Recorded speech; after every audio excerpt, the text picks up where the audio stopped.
The founding president of the African Radical Economic Transformation Alliance, ARETA, Karl Niehaus, has urged all left-wing political parties to join the EFF ahead of the 2024 elections. He was briefing the media in Sandton, north of Johannesburg, on the dissolution of his party. Niehaus has called on the former ANC president Jacob Zuma to stop campaigning for the governing party and instead support the unity of the EFF and ARETA.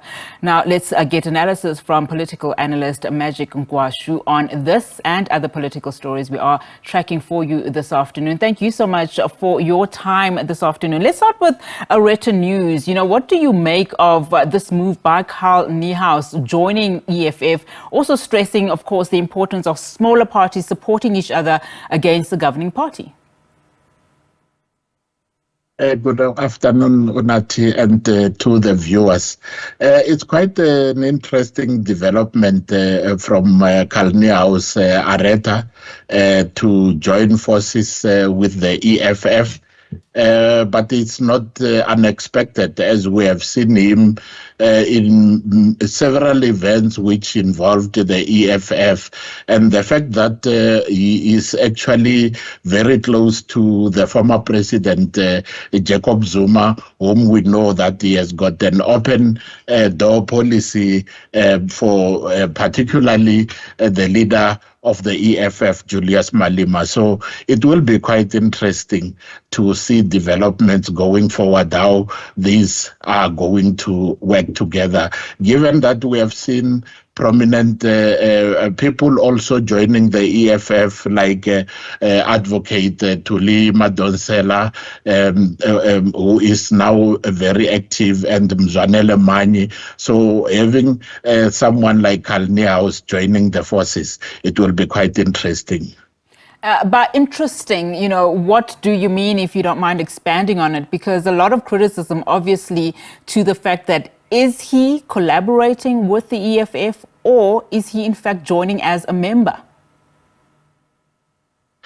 He has already indicated that ARETA won't be participating in the elections, so he is joining the EFF. He has been seen filling the membership form, so we will be seeing him campaigning for the EFF, as he is already calling for other left-wing organizations to be part of the coalition. So this might even see EFF growing more to have that kind of a support, as we have seen other parties forming some multi-party coalitions. So this will be quite an interesting one as well, which seems to be endorsing EFF's growth that has been happening since their inception in the past 10 years. Of course, he had a message, for former President Jacob Zuma, saying that he must unite with the EFF and ARETA and stop campaigning for the governing body. I mean, this comes, of course, as we've also received a press release, and there's also much speculation around this big announcement, supposed announcement that will be made by the former President Jacob Zuma in terms of what he will be doing and what he will be looking at in terms of his political future. He will be briefing the media tomorrow. Any indication what we can expect from the former president, if indeed, this will transpire?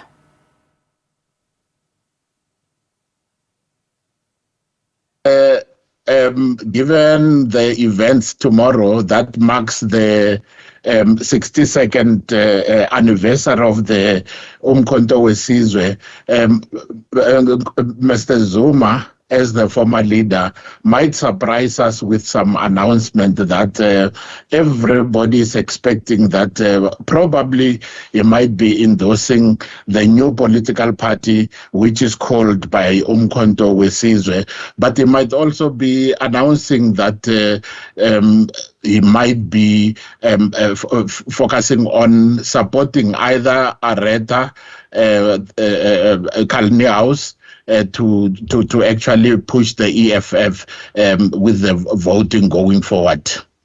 And I mean, I think the country is, very used to big announcements. I mean, the announcement that we all were concentrating on and obviously that made a big impact was that of, ANC veteran and stalwart Mavuso Msimang, who withdrew from the ANC. And of course, as we know, the latest is that he's withdrawn that resignation. After, of course, having engagements with the party. And I mean, when he withdrew from the party, he was very scathing in terms of the performance of the ANC and very disappointed in terms of, how the party has governed, the country in so many ways. What can we make of this withdrawal now from Mavuso Msimang? And what does this mean for his political future, his credibility? It would seem that they managed to convince him after having served ANC for 60 years. They managed to convince him, which is an advantage somehow for the ANC. But it might dent his image, Mr. Msimang, for making a U-turn at this stage, because we need to remember that he's not the only one who is not happy with the current leadership. Presidents like the former President Mbeki has indicated, the former President Muntlante has indicated.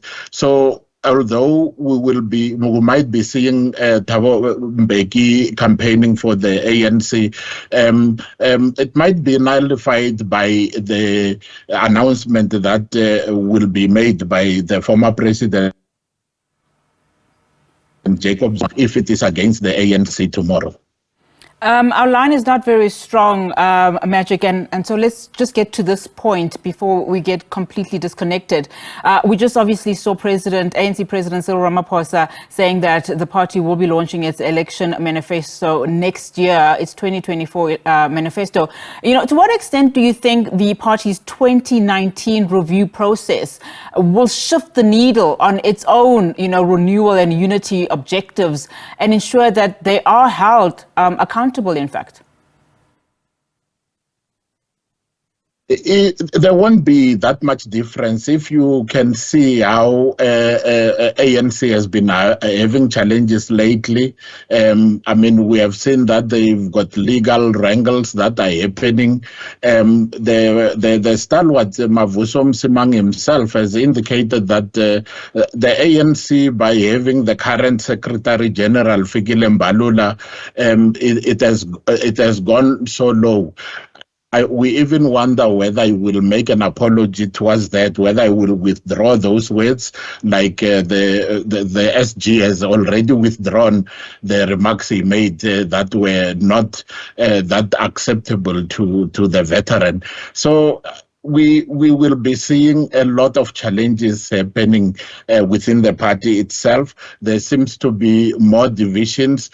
Of course, there are attempts to try and save the legal wrangle that they are having with some of the people who are backing the ANC. But it's going to be quite challenging for President Ramaphosa to actually give leadership to this organization.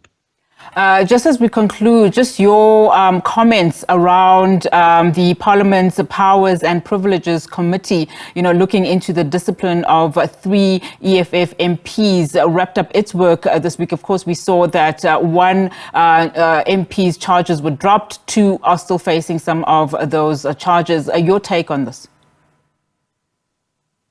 I think we will see the EFF taking this to the courts, as they've already indicated. If the courts decide that some of the procedures were not followed, as EFF are indicating that the Speaker might have erred in the way she has handled the matters, it might even boost the EFF more. But should they fail to convince the courts, we might see that they will be docked a month's salary, they will be suspended, they might not even form part of the SONA next year, which will be ensuring that there is some order when we have the SONA in February next year. All right, while our connection is still very good, I don't know how much of ANC President Cyril Ramaphosa's speech you've heard. I mean, he was challenged a lot by the media in terms of how satisfied he is about the performance of the ANC as, ANC-led government over, the couple of years. And if he was, in fact, pleased with the state of affairs in government, just considering the mandate the party received in the 2019 general elections. And also, him saying that, of course, there were successes, and these outweigh some of the negative and perceptions that are out there, and of course some of the weaknesses in government. Your thoughts on that? That's not how the voters see it. I mean, we have already seen the ESPOS reports that are indicating that South Africans are not happy. There's also the other part that will be new voters who still need to be brought on board. With the number of political parties that are expected to participate, we might see the numbers dwindle for ANC. I think he's just trying to save face. He just need to speak about those achievements. But the reality on the ground, it's not as he has tried to perceive it. It's just trying to be bold, just trying to convince the voters to continue voting for the ANC. If people from inside are doubting the movement itself, then for an ordinary folk who is expected to vote, it won't be easy for the ANC to convince them this time going forward. I mean, the things that you mentioned, it's what they are supposed to be delivering as government. It's not as if they are doing anyone a favor.